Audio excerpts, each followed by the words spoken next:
Again good morning students. बेटा मैं आपको अपने पिछले लेक्चर में बता चुका हूँ कि कॉन्ग्रुएंट पार्ट्स किस तरह से हम पता करते हैं, कैसे पता करते हैं कि ये कॉन्ग्रुएंट हैं या नहीं हैं। तो जब हम दो ट्रायंगल हिस्सा लेते हैं उनका कंपैरिजन करते हैं और ये देखते हैं कि इनकी शेप और साइज एक जैसी हैं। यदि उनकी शेप और साइज एक जैसी है तो हम कहेंगे कि वे कॉन्ग्रुएंट हैं। अगर शेप और साइज एक जैसी नहीं है या दोनों में से कोई भी एक डिफरेंट है तो फिर वो करस्पॉन्डिंग यानी कॉन्ग्रुएंट पार्ट्स नहीं होते। इट मींस ये कॉन्ग्रुएंट ट्रायंगल नहीं होते। ठीक है बेटा। तो बेटा हम इसमें जब हम एक्सरसाइज स्टार्ट करेंगे तो इसमें बार-बार एक शॉर्ट फॉर्म का यूज करेंगे बाय सीपीसीटी। ये सीपीसीटी क्या होती है इसके बारे में मैं आपको बता देता हूँ।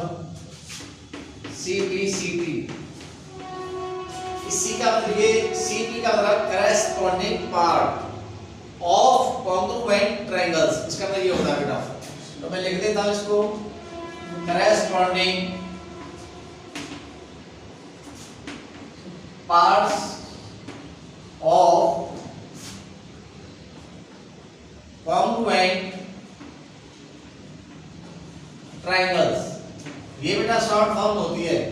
इस बात सुनो। सी का मतलब होता है करस्पॉन्डिंग, पी का मतलब होता है पार्ट ऑफ सीटी यानी कॉन्ग्रुएंट। सी का मतलब कॉन्ग्रुएंट, टी का मतलब triangle. Corresponding parts of congruent triangle. अगर किसी भी ट्रायंगल के तीन करस्पॉन्डिंग पार्ट्स इक्वल हैं तो बचे हुए तीन करस्पॉन्डिंग पार्ट्स भी उसके इक्वल होते हैं। क्लियर हो गया बेटा ये बात। अब इसी चीज को हम आपको उस क्वेश्चन के थ्रू समझाते हैं। एक्सरसाइज 7.1 का पहला क्वेश्चन लेते हैं जिसमें एक इस तरह की फिगर बनी हुई है। ये पहले क्वेश्चन स्टार्ट करते हैं।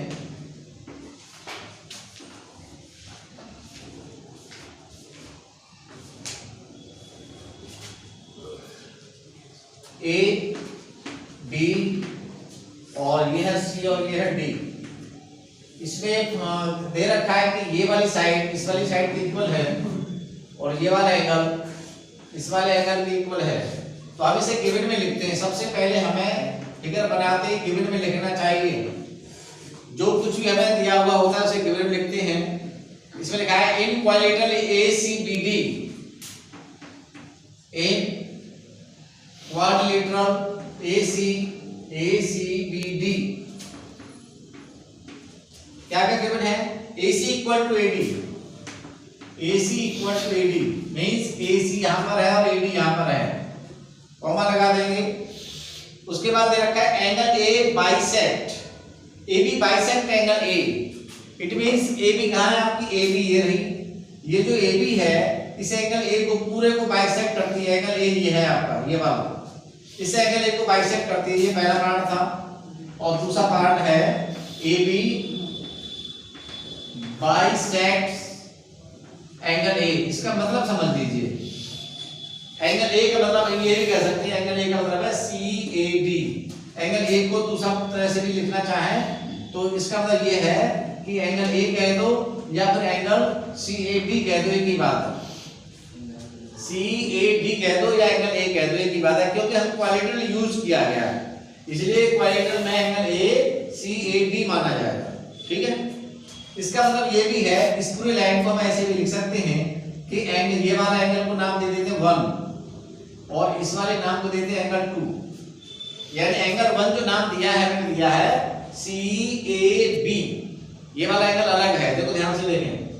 CAB ये वाला एंगल को मैंने नाम दिया है 1 और 2 नाम किसको दिया है, एंगल DAB को मैंने एंगल 2 नाम दिया है। इट मींस यहां मतलब ये है कि यदि AB इस एंगल A को बाइसेक्ट करता है तो एंगल 1 और एंगल 2 आपके इक्वल है। इसका मतलब ये है। हम इसको लिख सकते हैं angle 1 is equal to angle 2। Clear हो गया। उसके बाद इतना ही हमें गिवन है और हमें टू प्रूव क्या करना है वो भी देख लेते हैं।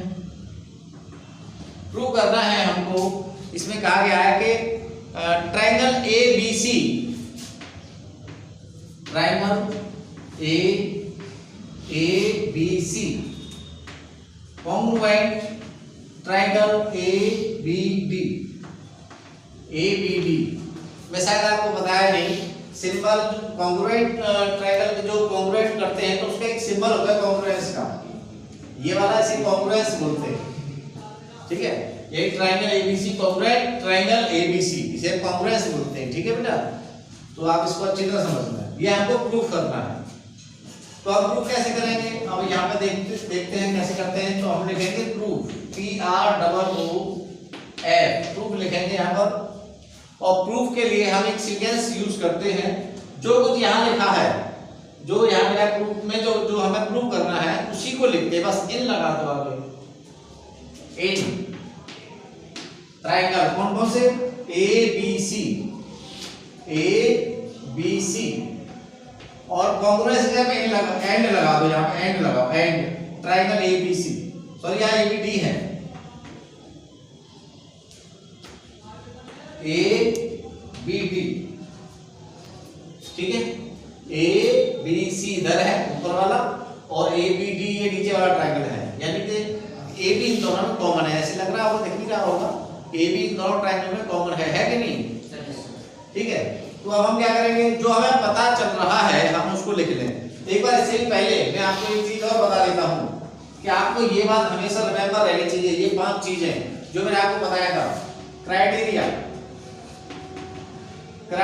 आपको हमेशा याद रहनी चाहिए, criteria of congruent triangle, congruence rule के जो क्राइटेरिया है आपको पता होना चाहिए। सबसे पहला मैंने आपको बताया था ASA कॉन्ग्रुएंस रूल, दूसरा मैंने आपको बताया था SAS कॉन्ग्रुएंस रूल, और तीसरा आपको बताया था AAS कॉन्ग्रुएंस रूल, और चौथा आपको बताया गया था SSS कॉन्ग्रुएंस रूल, और पांचवा आपको बताया था RHS कॉन्ग्रुएंस रूल।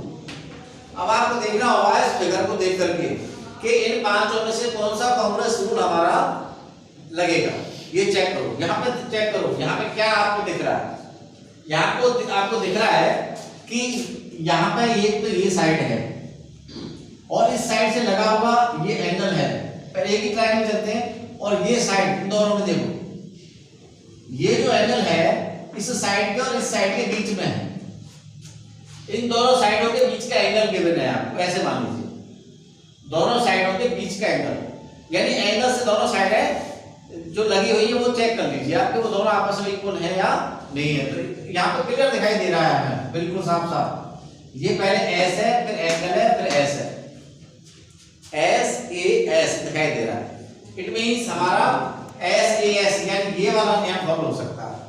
देखो ASA तो हो नहीं सकता, ASA का मतलब है दो एंगल गिवन हो और एक साइड गिवन हो और साइड के दोनों तरफ के एंगल गिवन हो, तो हमें ऐसे हमें कहीं नहीं दिख रहा कि साइड के दोनों तरफ के एंगल गिवन होते होंगे, कहीं भी हमें यहाँ नहीं दिख रहा है, समझ आया मेरा।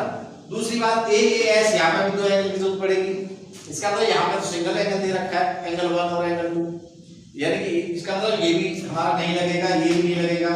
रही बात इसकी SS, इसके लिए तीनों साइड गिवन होनी चाहिए, पहले के तीनों साइड यहाँ गिवन नहीं है, इसका मतलब ये भी नहीं लगेगा। और RHS के लिए मतलब ये होता है कि हमें एक एंगल 90 डिग्री का पता होना चाहिए, अब इसमें कहीं भी 90 डिग्री नहीं है, इसका मतलब ये होगा कि ये 1 2 3 4 ये चार एंगल, ये चारों रूल तो लगेंगे नहीं। अब हमारे पास कौन सा एक रूल बचा, ये बचा है, इसी के हिसाब से हम लिख देते हैं। देखिए आपके पास आपको पता है CA जो गिवन है वो लिखेंगे हम पहले, इसमें लिखा है AC लिखा है, AC लिख दीजिए, AC = AD, ये आपके पास क्या था, गिवन था, और आपके पास गिवन क्या है, AB bisect angle A means angle 1 और एंगल 2 इक्वल है, एंगल 1 इक्वल टू एंगल 2, ये भी आपके पास गिवन है, समझ आया कि नहीं आया। अब तीसरी चीज क्या गिवन है, जो तीसरी चीज हमें जो दिख रही है वो गिवन नहीं है, लेकिन हमको दिख रहा है कि AB इन दोनों ट्रायंगलों में कॉमन है, जब दोनों में कॉमन है तो इक्वल अपने आप हो गई, तो AB इक्वल क्या हो गया, AB, ये इसलिए हम यहाँ पर लिखेंगे कॉमन, क्योंकि ये गिवन नहीं है, ये हमें पता चल रहा है फिगर को देख करके, इसलिए ध्यान से देखो, ये सेंस का मतलब क्या, ध्यान से देखेंगे कि दोनों साइडों के बीच का एंगल, दो साइड बाहर की वाली और बीच का एंगल, यानी कि यहाँ पे देखो ये AC और AB के बीच का एंगल, यानी दोनों साइडों के बीच का ठीक बीच का एंगल हमें गिवन है, ठीक है। तो कौन से नियम लगेगा, दोनों साइड के बीच का एंगल कौन सा, ये वाला है, यानी ऐसे ऐसे रूल लगेगा। इस नियम से ये दोनों कैसे हो जाएंगे ट्रायंगल, कॉन्ग्रुएंट हो जाएंगे। Therefore triangle ABC congruent triangle ABD नियम लगाएंगे हम बाय एसएएस कॉन्ग्रुएंट रूल। समझ आ गया कि नहीं आ गया? इट मीन्स अब इसने अगर कुछ और भी पूछा हो तो हमको बता सकते हैं। उसने ये पूछा है कि क्या what can you say about BC and BD, BC and BD, आप इनके बारे में क्या कह सकते हैं, क्या बता सकते हैं इसके बारे में? तो हम ये इनके बारे में ये बता सकते हैं कि ये दोनों आपस में कैसे होंगी, इक्वल होंगी। क्यों होंगी इक्वल? क्योंकि बाई सिंप्लिसिटी से, क्योंकि ये दो ट्रायंगल अलग अलग दो ट्रायंगल बन जाते हैं और दोनों ट्रायंगल हमने ये नियम पढ़ रखा है कि अगर किसी भी ट्रायंगल के कोई भी तीन करस्पॉन्डिंग एंगल्स यानी करस्पॉन्डिंग पार्ट्स इक्वल हो, कोई भी तीन करस्पॉन्डिंग पार्ट्स इक्वल हो तो बचे हुए तीन करस्पॉन्डिंग पार्ट्स भी इक्वल हो जाते हैं। समझ आ गई ना कि? तो यहाँ पर ये क्या है, ये तो करस्पॉन्डिंग पार्ट्स ही तो है, बीसी और बीडी करस्पॉन्डिंग पार्ट्स हैं, इसलिए फिर ये कैसे होंगे, ये भी आपके इक्वल हो जाएंगे। तो हम यहाँ से दे सकते हैं कि BC is equal to BD by CP CT और ये आपका है हो गया हैंस प्रूफ, हैंस प्रूफ ऐसे हम इसको लिख देते हैं और बेटा ये आपका कंप्लीट हुआ। समझ आ गया कि नहीं आ गया?